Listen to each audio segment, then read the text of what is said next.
iya. Ki janji lah aku matur ngopo.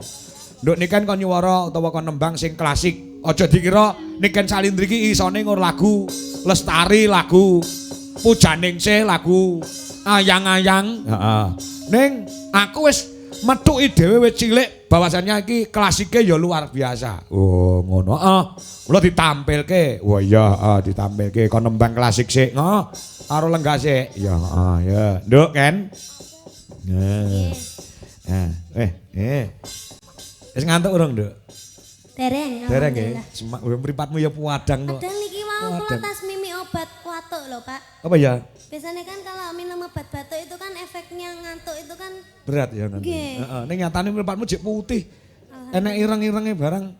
Dadi ngene, Nduk. Awakmu semangat sebabnya apa bengi iki awakmu semangat banget? sebabnya pun dangun boten derek jenengan. Nggih. Kalian menghormati Pak Suhadi minangka Sokibul Hajat gitu. Luar biasa. Nanggap jenengane wis nanggap awakmu ki wis dirancang piye carane supaya awakmu iso ngabiyantarasana daleme Pak Suhadi nggih. Nggih. Nyatane alhamdulillah kelakon. Nanggap kowe angel lho kan. Jadwalnya terlalu rapet. Iya, ya. Nggih sampai harus menentukan jadwalku yang longgar, Pak. Betul, iya, iya. Nggih alhamdulillah. Nggih. Nyatane jeng ben niku nggih menyesuaikan jadwalmu sing longgar ning Karanganyar tanggal 24 kuwi ya. Nggih. Sak longgarmu kapan nyatane sing nanggap ya gelem tegese awakmu iki diterima karo masyarakat, diterima karo penanggap. Alhamdulillah, nggih Pak. Nek ora ketrima mesti alah golek sinden liyane mesti ngono kuwi. Dalang ya seperti itu, nek ketrima ya manut karo dalange. Nek ora ketrima ndelalah tanggapan murah dibatalke. Nek jenenge ketrima ki dalang ora iso golek tanggal liyane ya gelem sing nanggap, nggih ta? Nggih. Arep nembang apa saiki Cayu? Monggo niki jineman sik ngono ta? Nah, para pinisepuh tasik pareng lenggah ke lho, bapak-bapak. Sik kepengin buktekne niken Salindri kon nembang klasik iso apa ora? Loh, malam hari ini atau pagi ini dibuktikan kepada masyarakat. Ora mung sing lenggah ana daleme Pak Suhadi, saha Bu Adik ning akeh sing isih pareng mirsani wonten ing channel YouTube uga ana ing TikTok ki ning Dwija Laras Indonesia isih 3.500 sing nonton awakmu. Kaya ngono kuwi. Lah ya biasane 50 lho, ya heeh. Jineman apa nak? Cahyu. Jineman mijil ketoprak nggih. Oh, pelek napa Silindro? Pelek. Pelek nggih. Nah, ya. Deh. Ayo Mas. Yokohama. Ya, coba. Tobi Yongban. Ngono kan ya? Nggih, Pak. Ya. Iki nderek ajar nggih. Mungkin nek salah ampun ditukani lho. Oh, mboten sampean iki anakku ge ayu. Lek salah ora tak seneni beda karo sing cungpe kae salah kekrek cangkeme. Ya ora. Nek aja ora ngetok-ngetoki truk lek labuh Mbak Reno cungpe kan biyen ngene sak yaene. Ha iya, kuwi tak wet-wet kok. Ah ya sesuk pamit. Sesuk kira nyanti-nyanti kok. Iya, coba kayak apa? Duh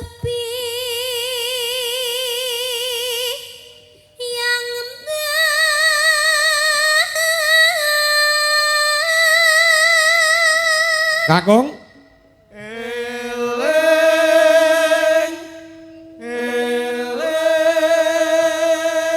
sesuk nek kondur salam nggo Bapak Soleh kelawan Mamah Wiwin ya. Nggih, Iki mau melu ora?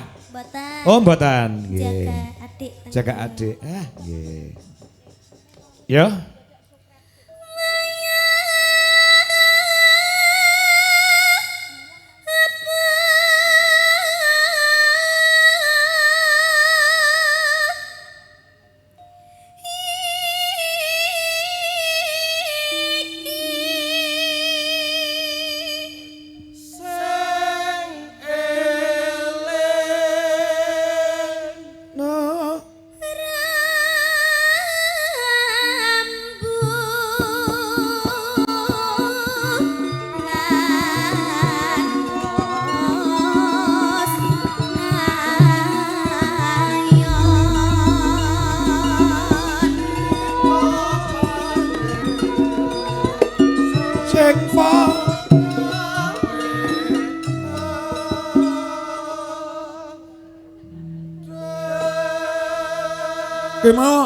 Caca kok parikane rapas to, Truk? Sing ndi to? Pipa pabrik sing padha prihatin. Iki dudu parikaning wangsalan, Gong. Mono ya pipa pabrik iki entuk dene Kustin, ya ta? Mula pipa pabrik. Ya. Sing padha prihatin entuk dene Kustin. Wow. Pipa montor apa kuwi? Aja gawe repot. Apa kuwi? Kenal pot? Iya ya, Kang. Heeh. Pipa banyu. Apa kuwi? Mlaku alon-alon. Apa kuwi? Paralon? Iya, bener. Pipa uwong. Apa kuwi, Kang? Aja gampang lali. Apa pipa uwong kok aja gampang lali? Ali-ali.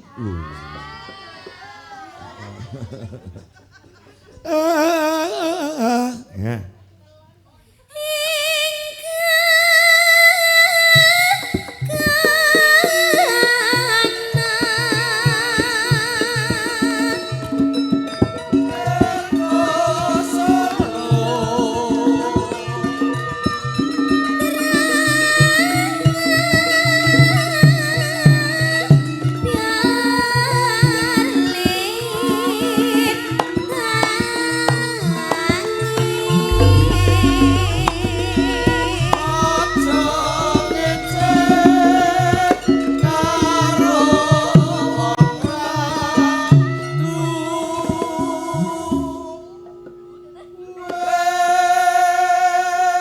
Lanjut.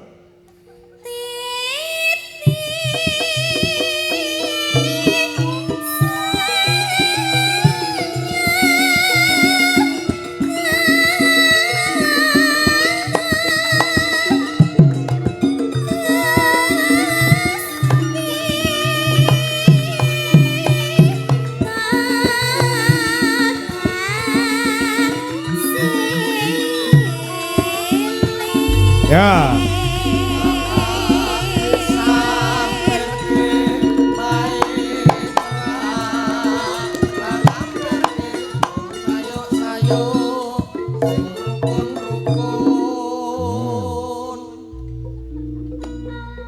Lajeng.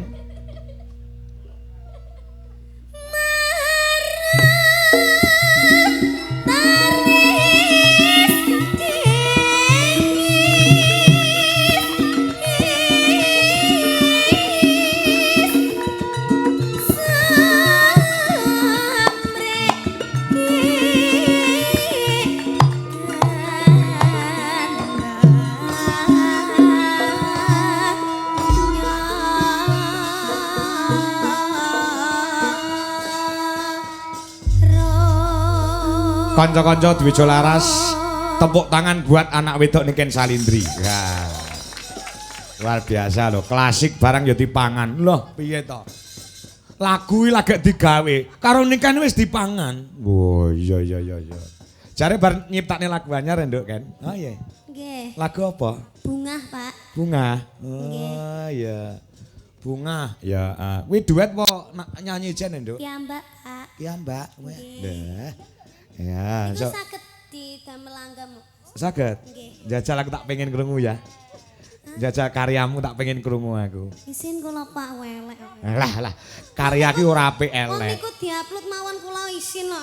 Lah nyapa? Mboten kula share. Meh, sakniki ngen mboten usah diupload. Aku tak pengen krungu karyamu kaya ngopo, ngono lho. Pelok Pak Slendro. Ketingale pelok. Oh, larasnya petot. Pelok gong petot. Pelok kok petot, bagongnya omong angger luwe omong gampang kleru itu. Alah. Kowe mau ora ngetok-ngetoki dikai daharan karo penjane Pak Suhadi. Wah, jangan sop. Wah, tempe, terus apa ke mau urang. Weh, luar biasa. Matur suwun Pak Suhadi. Mugi berkah dumateng panjenengan sak keluarga. Nggih. Amin. Ya, langgam nduk jajal sak langgam ku gen ditutne karo Mas-mas Dwijo Laras Indonesia, tak pengen krungu Bapak. Nah. Ya, coba buka celuk. Ayo kanca-kanca konsentrasi. Walaupun baru pertama kali ning tak kira kanca-kanca iso. Ndek iso lagu Ngawi Rama. Oh. Kayak mergo nek mondol kok. Nek mondol mbuh nek ngene. Nyoba slendro Mas. Oh, slendro. Nggih nek pelok kok keduwuren ketinggalan. Oh, ngoten. Ya, slendro Mas Joko. Nggih nek slendro ke kendean berarti ya pindah pelok neh ngono lho. Oh iya, ora apa-apa, Jenenge bebas. dijajal kok ya. Dijajal boleh, Aja heeh. disalahne ya. Ora nek sing nyalahne kowe. Mulai nyalahne kowe tak gulute. Nah, ya. Nek gamelane entuk dijajal, nek uang ra entuk terus. Oh iya, heeh. Uang kok dijajali. Ayo jajal. Ya. Saestu niki, Pak. Tenan, aku pengen krungu tenan. Nah, ya coba. Nyada aku ngalem maning aku tresnaku ning kowe rasamu tak eling janji-janjiku mong kanggo sliramu dowong bagus jajantong atiku waktu-waktu kang mesti saksi sliramu sliraku dadi siji nyawang endahe sani wong loro dilakoni jejer wong loro kaya dewa dewi bungaku nganti jroning ati kami sing balik nanti rino kelawan wengi dongaku mong siji dah Gusti mugi saketna tekan pati.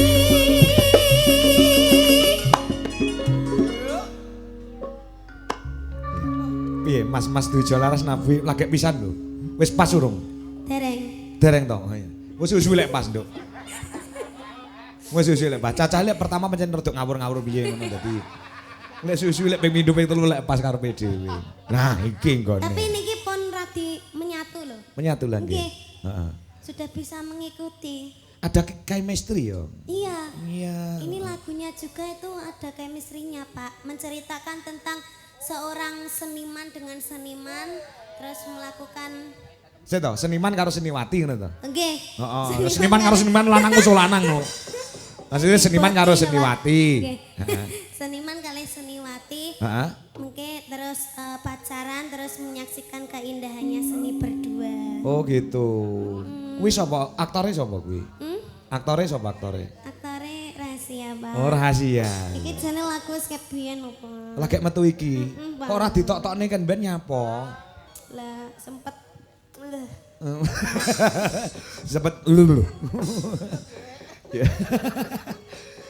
Ya, jajal digongke, tindakke. Ya. Lah sampun tek niku Pak asline. Wis to? Mpun ngoten tok Oh ngono tok. Nggih. Oh, iki kurang sithik jane. Biasane ngepost terus berarti tambah sithik terus agek gong tek biasane ngono kuwi. Ki mon tek tenan. Sampun. Wah, ora Niku krasa. dibaleni ref-refe ping 2. Oh, ngono iya. Iya.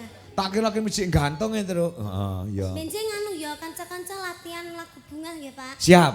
Ya, di YouTube sudah ada. Sudah ada ya? Ampun. Oh, tanggal 24 diunekkan ya. Hah? Saiki langsung dadi. Langsung dadi dangdut no langsung dadi. Dadi ki kan, dangdut langsung dadi ki. Ya. Sik momennya penabuh yo. Tenane lho Pak Dok. Oh dadi. Mas Ardi wis nyatet notasi to, Mas? Kudune wis iso. Ardi ki. Kayaknya aku mau nyanyi dicatat pisan. Iya, iya. Besok tanggal 24 genah dadi apik. Nggih, Pak. Mungkin digarap nggih, Pak. Digarap. Di aransemen ya, Pak. Di aransemen, heeh. Mang anu, sampean pasrah karo Pak Do. Oh iya. Pak Do sing ngendang iki tukang aransemen. Ya, Apike digarap pelok ya. Apike pelok napa slendro? APS slendro, Pak. Apike slendro. Oh. Apa engko slendro engko diimprove dadi pelok. Oh iya. Engko gen coba digarap Pak Do. Pak Do sing ngendang kuwi Pak dosen sing tukang garap iringan Dwi Jolaras Indonesia ya Pak Do kuwi. Pak Do. Heeh. Pak Do tuh Dewi anu lho nyuwun WA kula lho punan. Apa ya? Nggih. Weh. Mas Ardi sing ngomong. Pak Do tuh nyuwun WA-ne sampean, Dik. Oh. Sing njaluk sapa? Ardi. Heeh. Weh. Asine kuwi modus Ardi. Asine. Iya, kuwi digarap sing apik. Wes to, njaluk karo Pak Do iki arep iringan apa wae iso. Engko sing bayar aku. Oh, tenang. Iringan Dwi Jolaras Indonesia semua yang menguasai adalah Pak Sri Eko Widodo MSN. Oh. Coba sama tak pameri ya garapane kanca-kanca ya. Sing nembang ibumu, Bu Dewi Kurniawati. Lagune Loro Sesigar ning garap gamelan Bali. Sok sampean ngonekne kudu wis iso. Ya, ya. Iya, Pak. Ayo Bu Dewi. Bu Dewi mau rong sempat nembang. Ya. Meh padha to niken karo mboke, meh padha. Neng Facebook itu diupload wong loro fotono ya sama-sama cantiknya ibu sama anaknya. Aku wis nyauri istri saya itu. Aku yang ngono. Yo. Loro Sesigar garap Banyuwangenan Bu Dewi Kurniawati. Yo sing pembalunge kudu konsentrasi. Ya, coba. Coba, ya Cah, kayak apa Cah? Musiknya gak ngetutke, Loro Sesigar. Ya, ya. Yuk, Banyuwangenan bro, dados.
Iya sing nulis Mas Sri Eko Widodo. Walaupun lagunya sudah ada tapi di aransemen cara gamelan Bali. Wah, iya.